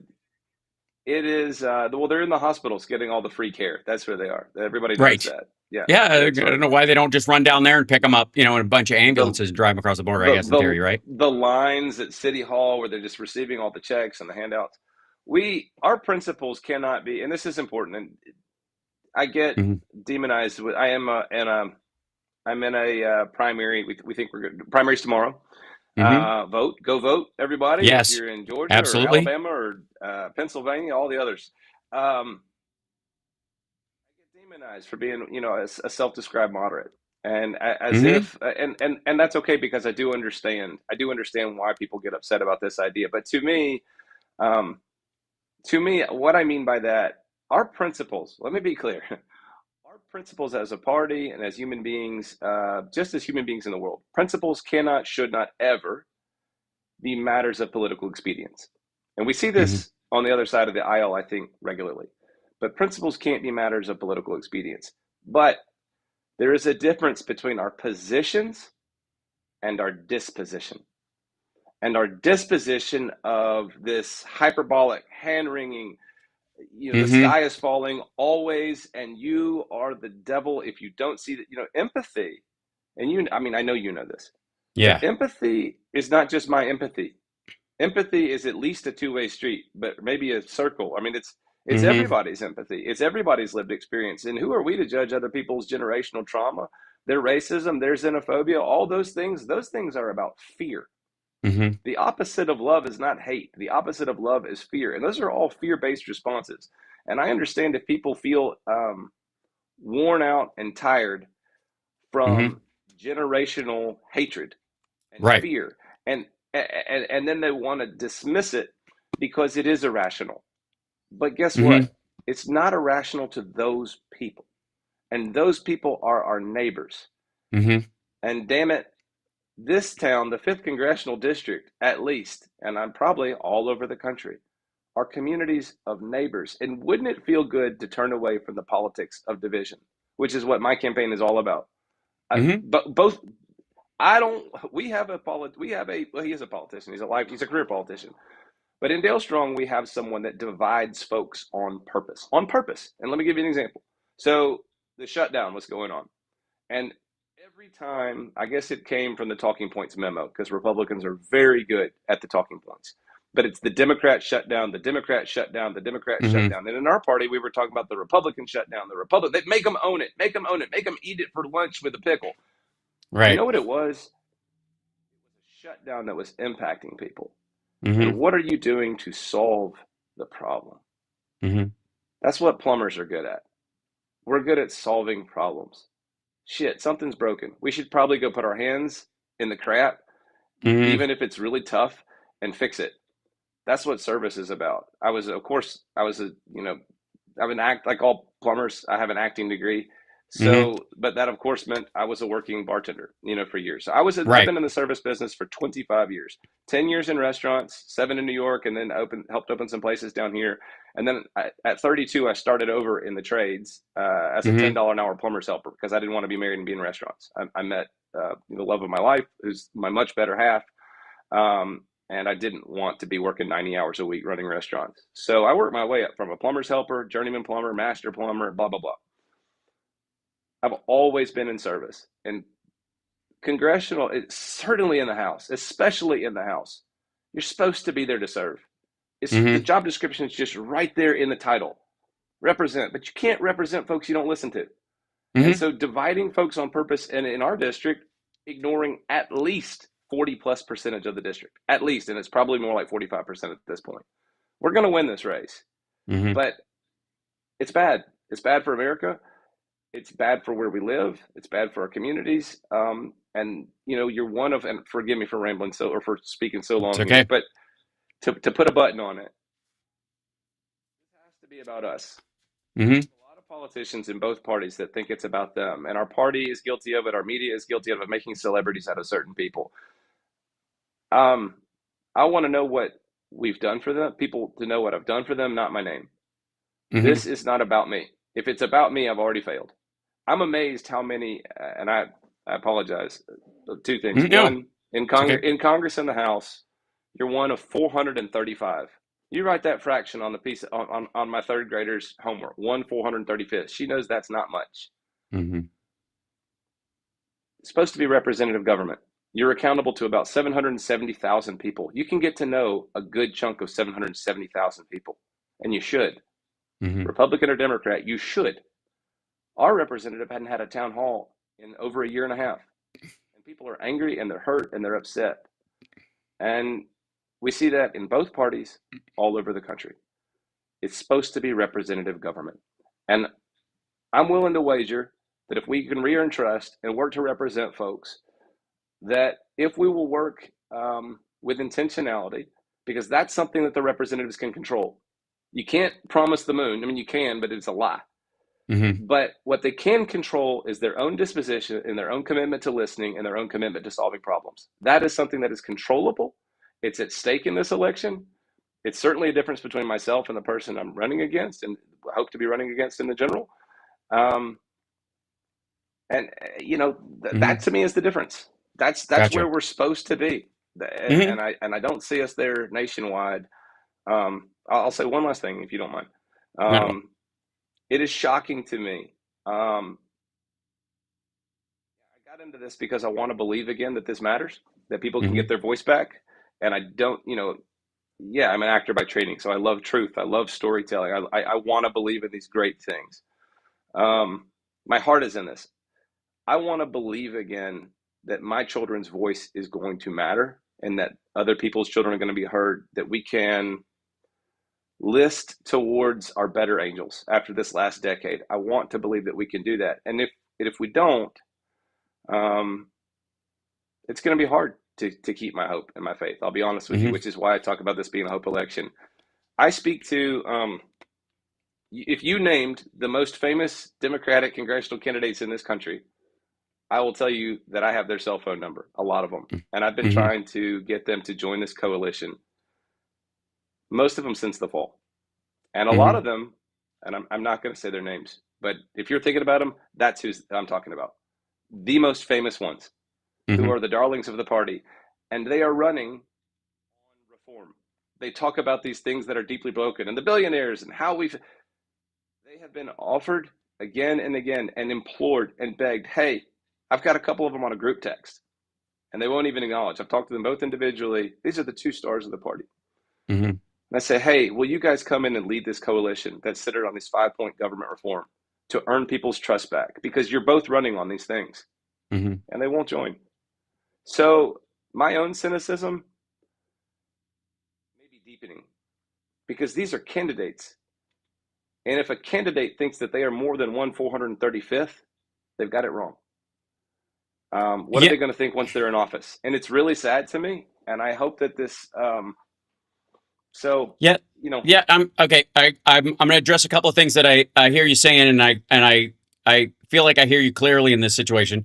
I do think that there are districts in this country that equal more than 435th because of their economic impact and because of their proximity to other power in the country, whether it's Silicon Valley or New York City or the Chicago Mercantile Exchange or what have you, or they're the district that Walmart's headquarters are in, right? There's definitely a weight situation.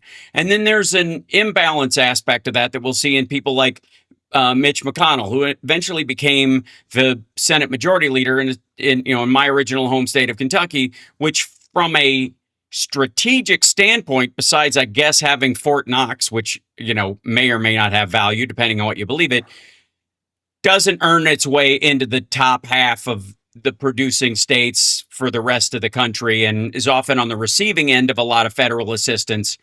So I've a couple of I've been pushing back. If you get called a moderate, I get called a centrist in the same, pejorative sense. And that's usually because the crust thinks it's the pizza right now. That by and large online, the crust thinks it's the pizza. They think that's why you're here. And really, they're just to get a handle on some of the issues. That all of the other stuff happens in the middle. And it happens where people meet on even ground, on the level, as we say. And so you have to be on the level with people. And on the level means is that as a 435th, of that group, so are they. Even if you're from New York, we've still got to represent the same number of human lives, of souls in our district. And mine, just because they don't produce as much, because they live a different lifestyle, or they're in an agricultural or agribusiness or downwind district from a cancer cluster, which Alabama has its fair share of, doesn't make those lives any less valuable than Brooklyn or what have you, or Cupertino. And that's the conversation that I think continually needs to be had. The issue, though, is that you represent those folks. There is a belief, I think, in the crust of, which is again circular. This came out of the shoehorn theory, where there's a lot of like right and left wing overlap, a crossing of the streams, as it were, in politics. Where it's amazing how like the Jimmy Dores of the world were basically flouting Trump as the champion for Gaza, and that was enough to get people like just madness, just silliness. It's absurd. But there's this belief that how you handle things on Twitter, how you might pwn somebody in an argument or whatever, is how legislation happens. And it's the exact opposite is true. It is the exact opposite of how accomplishment occurs. It's amazing to me how many people like hate big pharma, but largely because they haven't come up with the pill yet that, works like Viagra, gives you a tan and makes you an inch taller and gives you lean muscle mass and 10 points on your taller. IQ, whatever. Sorry. Yeah. I'm taller. I didn't know where you were. Okay. Yeah. Yeah. Oh, I see. That's where you're going with this. You think because I shrunk myself down in this and made your head ginormous in this, that I see. You're that big, the giant wizard of Alabama. Whoa. Ouch. Yeah. But Wizard I will is say, let's not invoke wizard. Oh, right. Sure. now. In Alabama. Yeah. It's a different connotation. Yeah. Sure. Sorry. I was in Montgomery on Saturday. Please, let's not invoke wizard right now. Yeah. Which is, so sad for Harry Potter fans. But, as a stand-up comedian and as an actor myself, I believe that those art forms are service art forms. That's why as a comic, I have never cottoned anybody who would say it's a tough crowd, because those are the people that need the laugh the most. Saying there's a tough crowd to me is like a massage therapist going, I can't do anything, you're too tense. And it's like, shut up and get to rubbing, asshole. Like, that's your job, right? And that's a part of servicing a district as well, because you are serving the other people in that district, whether they voted for you or not, right? And Biden was very good about talking in this way. I agree. And I think there was a very much a make politics boring again thing that helped him a lot in the 2020 election, especially, right? Absolutely. Yep. That you shouldn't have to white knuckle your government. We're like, oh, all right, what the fuck happened this morning? Like, click. Oh. Yeah, that's exactly right. Yeah, right. But that's what the maggots think is the roller coaster. They're convinced they're on rails. And the rest of us are like in a snowstorm on an icy road with low visibility and those concrete canyons they put you in when they're fixing the road. And you're like, Jesus Christ. And yet everybody's modulated for 55, 65 miles an hour. What could possibly go wrong? That's right. Absolutely.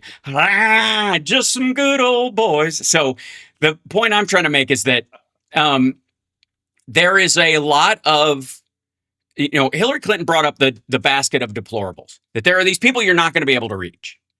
And I think they eat up a lot of the bandwidth in our side's mental space about what Republicans are like and all this, because they've fallen in behind Trump so much that the assumption is that they must all be dyed-in-the-wool racists and the like. And there was a little bit of a monkey wrench thrown into that thought form when a huge number of, especially male, but Latino and Black voters voted, I would argue, against Harris because she was a woman and a woman of color, because of the patriarchal nature of their lived experience, because this is how they think the world is. And they were a pivotal part, but they only became a pivotal part because 6 million Democrats or Democrat-leaning voters sat it out. That wouldn't have been a story about, it would have been one of those things like, how terrible that those folks voted for Donald Trump in the last election. But thank God we have President Harris. It only mattered because of the people who went, I want to fight her, and if you talk to anybody, fuck you. I'm done. And 6 million of those folks sat it out, and threw a coin in the air and just went, it doesn't matter. And it speaks to what we were talking about in our first hour, was this idea that like there are a bunch of people that have checked out. That Kory was talking about, like they're like, my voice doesn't matter, so therefore I'm going to guarantee it doesn't matter. So how do you talk to those folks? Like the Republicans that voted for Obama, those exist. There's a lot of those folks. There was a huge number of those folks, and they still exist. They just have been convinced recently that Trump is better for America than Biden and Harris were, but they're willing to vote for somebody, like Obama. And it's interesting. It's the very people that castigate Obama for not being, progressive enough, right? Yeah, that's right. That people drove, that were disappointed.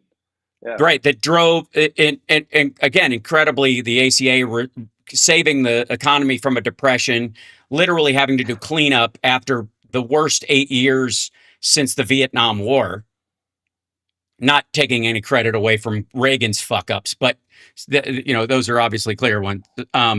So the reality is for us is that we've got to be able to, it's a lot. It's plate spinning.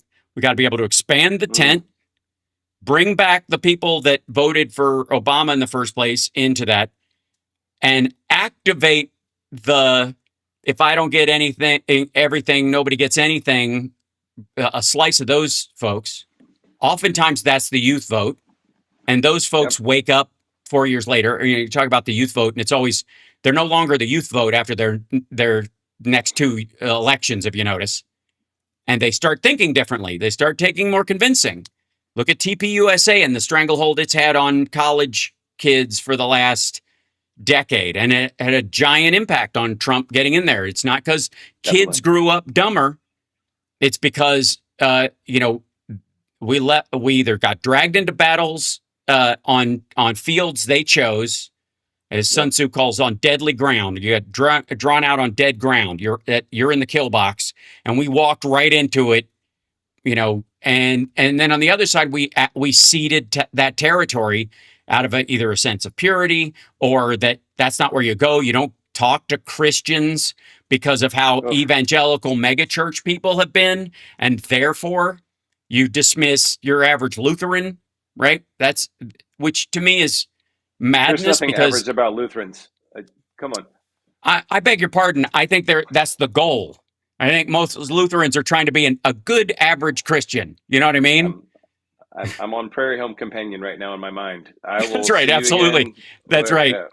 Absolutely. Powder milk biscuits. Where the men are handsome. Heavens. That's right. Heavens, they're tasty. Can we just take a moment and, that was a good time. Oof. It was all right. Good days. It was good I thought about bringing it back myself. If Garrison had his problems, I think that would be a That's you look at like what's your 10-year, 15-year plan. It's either that or I'm the next Reverend Gene Scott, where I have a horse farm with a bunch of playmates and a chalkboard, and I just sit there talking about one Bible verse a day, and nobody knows how I made my money, but it's none of their goddamn business, right? I will. Or I will visit you. thank you. Yes, I'll do tours, but the other thing obviously is to do a new version of Lake Wobegon Days, which would be the Peaks So Mill good. Chronicles. Or It would be so good for you to do a new Lake Wobegon Days. I it mean, would. holy moly. It would be good Yeah, for America. I agree. I know all And those we would bluegrass musicians, I personally. So yes. have all the What? comics that could tell the truth. A couple of things. So, Yeah. so I think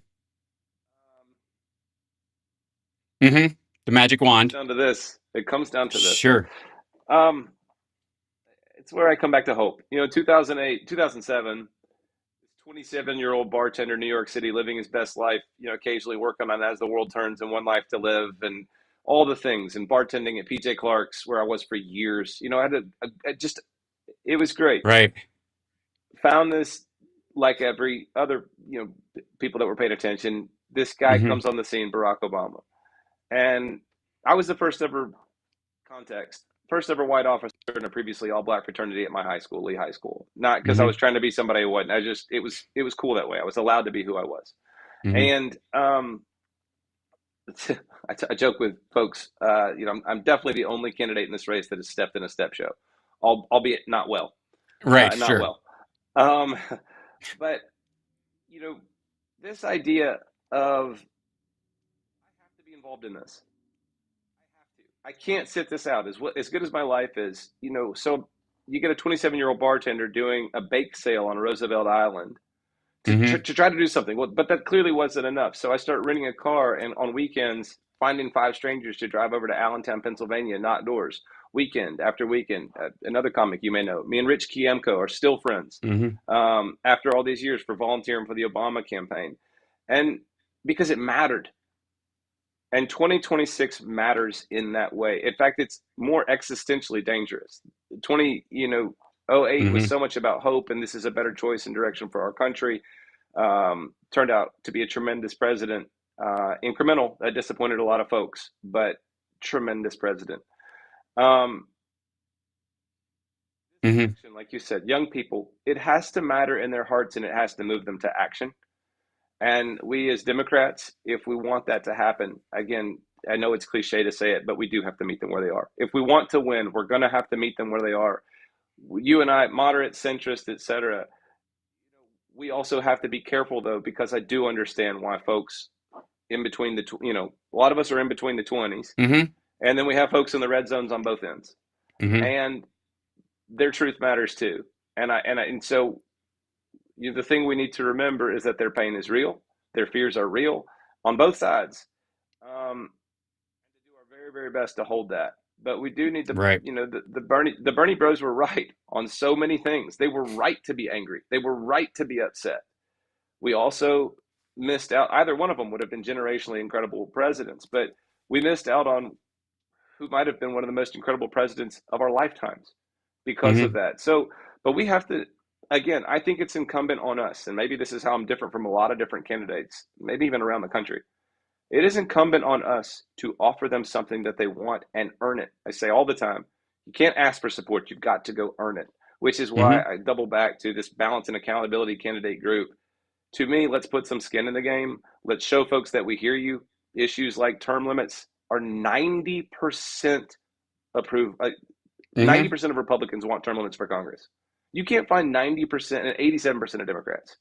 You can't find 90% of America that's like ice cream. And then you get told you'll never have it. You can't have that. Well, why should I trust government if all of us agree that this thing is broken and you won't effing fix it? Right. You just have to vote. And people will tell me, oh, well, we can't. Yeah, we can. Do they did it to presidents.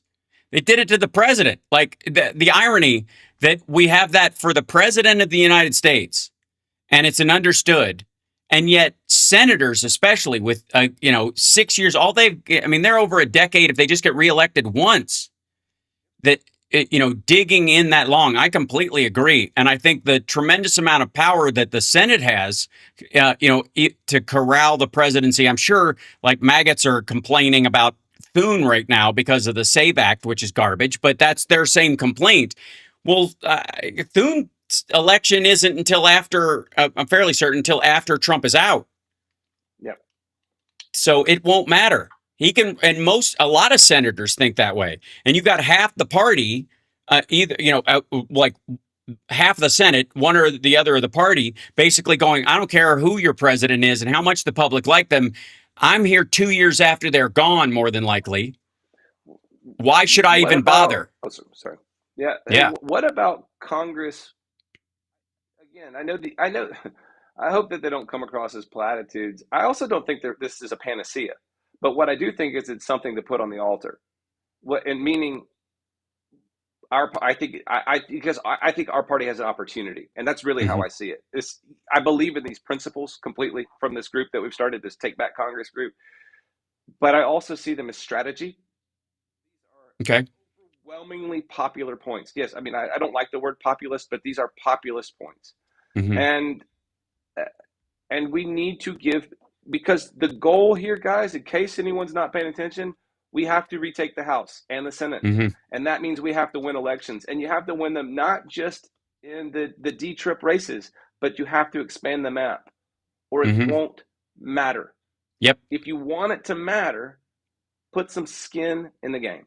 Right. Put some skin in the game. Give up this precious power that you want to hold and show people, because the cynicism is what we're fighting, the apathy and the cynicism. So if we want young people like that 27-year-old, youngish person to be involved, even in living their best life, we have to give them something to give a shit about. Awaken their hearts. Yeah, people vote with their wallets, but they go to the polls with their hearts. Go to the polls with their hearts. And what if the Democratic Party wasn't just against something, but we were for these things that everybody wants and we know we need? Make the Republicans own. No, we can't have term. I mean, did you hear what Mike Johnson said yesterday about stock trading? I don't know if you. No, he was defending. Sorry. Yeah. Oh, go ahead. Yeah, he was defending stock trading. Stock trading, saying that, with the inflation and these guys just at Congress. He's talking about Congress. Don't earn very much money, and I think we should allow them to have stock trading. Are you kidding me? Yeah. Are you kidding me? Mark Wayne Mullen is also a plumber at DHS.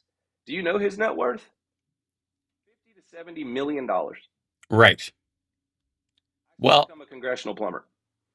Yes. Well, also, I would like to say technically his state is full of shit. So that I think that might be why. Hey-o. Come on. Yeah. I've got some small drumsticks. I'll get those out. Why small? I'm seeing a trend here, young man. Thank you very much. Thank you. There you go. There it is. That was a terrible dream one. of mine, to be on a show with a right. Questlove. It's exactly what. And I also have. And I get mistaken for him all the time. No doubt. I don't doubt it. Yeah.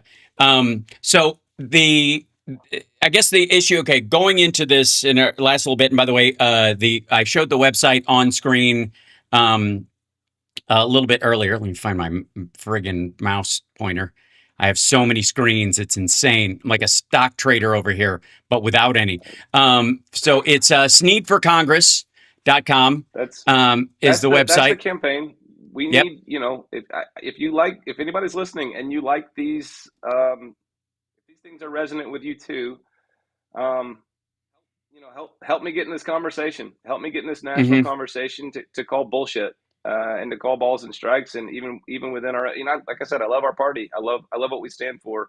Maybe I should say that. I love democratic principles, and I'm a proud Democrat. But our party needs to look in the mirror. There's also Take Back Congress, which is take-BAC. The BAC stands for Balance and Accountability Candidates. Take-BAC-Congress.us, and that's this simple 5-point pledge for government reform: term limits for Congress, no stock trading for Congress, get rid of Citizens United, a moratorium on lobbying, and maybe most important, especially when we look at what happened in the last 2 weeks, an enforceable code. Thank you, an enforceable code of ethics for the U.S. Supreme Court. So, and yes, that's It couldn't be more simple. These things are Hmm. overwhelmingly popular. There are 108 congressional candidates across 38 states that have taken that pledge. Some of them have already lost their primary, but we also have 30 plus that have already won their primaries. So we're in this. Um, and if those candidates that I was mentioning earlier, who I've been on, I was on News Nation, Chris Cuomo's show on News Nation. I mean, Oh, so it sad. Sorry. we're yeah, Yeah. I Ouch. he's gonna beat you up. Be careful. I I Please. I'm from I am Kentucky. a Simmer down. Yeah. um Chris is so this is getting elevated, and at some point in Yes. time, I'm going to start calling out names. I know that won't make me Hmm. popular. I'm not going to do that. But listen, for the few people that see this, if your candidate that wins their primary, has already won their primary, hasn't taken this pledge, if there's anything on there that you see that you disagree with, Hmm. not just you, but anybody, if you're looking, then it's okay. But if you agree with those things and your candidate won't take that pledge, ask them why. Hey, what is it about this thing that you, because all it is a pledge. It's not an endorsement. You're not vouching for Hmm. me. I'm not vouching for you. So my vision has always, strategically, again, I think that our party needs a contract with America. And to Hmm. me, this on your screen should be the Democratic contract with America for our time. It is not a panacea. It won't fix everything, but damn it, it will Right. really help some trust. Put some skin in the game, party. And if you're a candidate, when you win your primary, join us because I want to see 200. Imagine what it would mean for the American people. Imagine what it would mean Yeah. to have 200 plus Democratic nominees on the steps of the Capitol saying we're going to do this. And Yeah. if we do that, I guarantee you we will take the House and the Senate. I guarantee it. As a Hmm. party, if the party powers will get behind this and say, Yeah. we promise you, American people, you don't have to become a Democrat, but give us 2 years to work. Let us show you that we mean this. Because Hmm. everyone, I have many, many multiple time Trump supporters, donators that donate to this campaign because of this. Because they know that that it's time to fix what's deeply broken. I'm sorry I Hmm. get passionate about it, but I Why? do. I am passionate about it. It's a good Yeah, thing. Yeah. yeah, Don't apologize, it lad. See this. This is yeah. probably the biggest democratic sickness that exists. Mm, Is again us not touting the good stuff that we're doing. Like let me tell you something. As you know, when they call Trump a narcissist, it makes me particularly annoyed because as a narcissist, I don't want to be associated with him. But let me tell you something about the power of there's a guy ego. named a narcissist everywhere. Absolutely, yes. It ruins it for everybody. Let me tell you something that and you know this, and that in especially in my industry, a healthy and robust ego is a necessity just to deal with the rejection in Hollywood Yeah. and try like just getting through the normal fire of just making it in any way. That's why I call the 90s the Sisyphus years, but I kept rolling Mm, that rock up there. I don't care. And even my dad was like, maybe you need a construction job, just come home, you'll be fine, whatever. And I was like, nope, this is who I am, it's not what I do. And the same thing is true of service. That's why I view my art as a service, but it's yeah. also what I think being Yes. in office should be, right?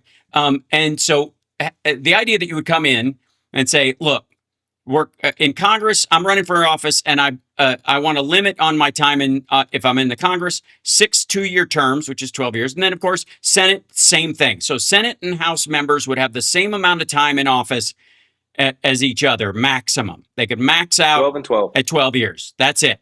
And Overturning if you can't Citizens be United. done in 24 years, you shouldn't have been elected in the first place. And I Well, don't mean accomplish all your goals. And I mean, yeah. if you're not the type of person that will turn it over. I'm sorry. I know we're close on time. Let me shut up. Let you talk. No, no, it's okay.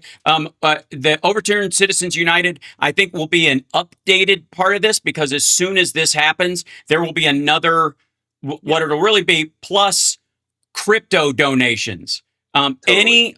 Any opaque donations at all, Yep. like a Totally. sunshine law on donations will be Yep. attached Love to it. this Citizens United as well. Moratorium on lobbying, I think most people are for as well. You could argue that Paul Ryan literally quit because he got the tax break he wanted, and then he just went to go get jobs in companies on their boards telling him how to make the most out of them because he helped write the law. He knows exactly where the loopholes were. That's where you hit him with that. Walk out the front door, walk in the back. That's right. No stock trading while you're in office, I think, is and that I do think there's a thing where if you had stocks when you were running, if you can freeze them in place, leave them where Yep. they were, do that. Like Yep. you don't get to have a broker do anything. They're just there. You can't buy and sell them. They're in a stasis. And You'll if you lose lose, people if you make them liquidate, and it's not right. practical. Yeah. Yeah, especially because, I mean, ownership, that's your 401k. That's, you may have a buy-in from your union and stuff like that. Like Right. That's right. that still exists. So, and you may still be a member of your union when you go in and when you come out, and you may have a say in where they buy and sell stuff. That's going to be complicated. You just can't be on those boards. You can't have any say in that. And you can't tip them off because you call the heads of SAG and go, guess what? They're going to release all these areas where you can build film studios on the super cheap. We're writing a new code in there for that. So invest in this area, whatever. That would be the thing. That would be our example, I guess, in that one. And then a code of judicial ethics for the U.S. Supreme Court. I think that's completely, people would be 100% for that. And you've signed on to this. There are, how many people have signed? So Oh, you I started. started this group. I founded this group. We've got 108 folks that have taken the pledge. I mean, you just keep. I mean, literally from Alaska to Maine. Jordan Wood, that was on There the he ground is. floor of Citizens United. There's just incredible. We've got mayors and state house reps, and about half of that group almost are veterans. Right. There's Kory. You just passed Kory, but it just keeps. Oh, These are yeah. great folks. These are like, Mm-hmm. everybody says they want authentic. If you want authentic, look up these candidates. They are, and we don't call it an endorsement. There's too many clubs right now anyway, Right. but those folks believe in this. And again, if your candidate won't take that pledge, and if you're tracking certain high profile candidates, let me tell you, they won't yet. Mhm. Like to be, That's I'm very okay. No, disappointed no, in it. I'm no, no, no. I, That's I'm all right. I get it. and I don't want to. We need their leadership. Mm-hmm. We need their attention because these things matter. And until we are willing to put our skin in the game as a party, it's not just Republican corruption; it's corruption. It's like a Mm-hmm. shutdown. It's corruption in general. So why don't we do what we can to fix our own house? Lead with Mm-hmm. this. And what we've done, we've taken a complete pledge. We've been together. We've already been in D.C. For our first meeting. I'll be back again soon for some more meetings.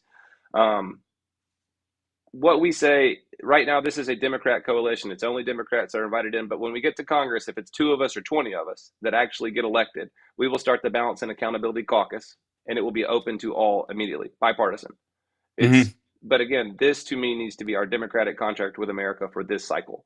If we address the distrust and the apathy and the lack of hope, we can get a 2008 level of turnout and engagement. And if you want folks to hope again, it can't just be, and eventually Trump will die. We have Mm-hmm. to offer something that people want, and they want this. I know Mm-hmm. it because I talk to people that are in 38 states. I keep saying, but it's not just anecdotal at this point. Yep. This message resonates. It's how I outraised Dale Strong Q4 of last year, 100% on individual contributions, and to 75% of his money coming in from corporations. I still outraised him I, I because people want this. I think the big takeaway, especially from my viewers and stuff, is to reinforce something and be very specific Yep. about this. You came up with this. You founded it. These are the standards. They are incredibly popular amongst rank and file Democrats and broadly popular amongst the American public.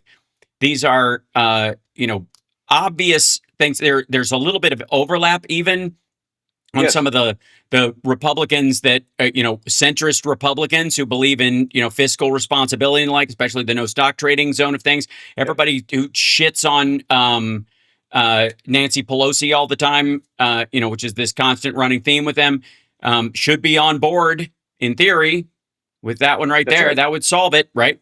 And I think crucial, especially after this president, and the accountability part of this would be going after Trump's finagling and his crooked crypto stuff, which is going to collapse on its own again if he lives to his term out, which is also a big question.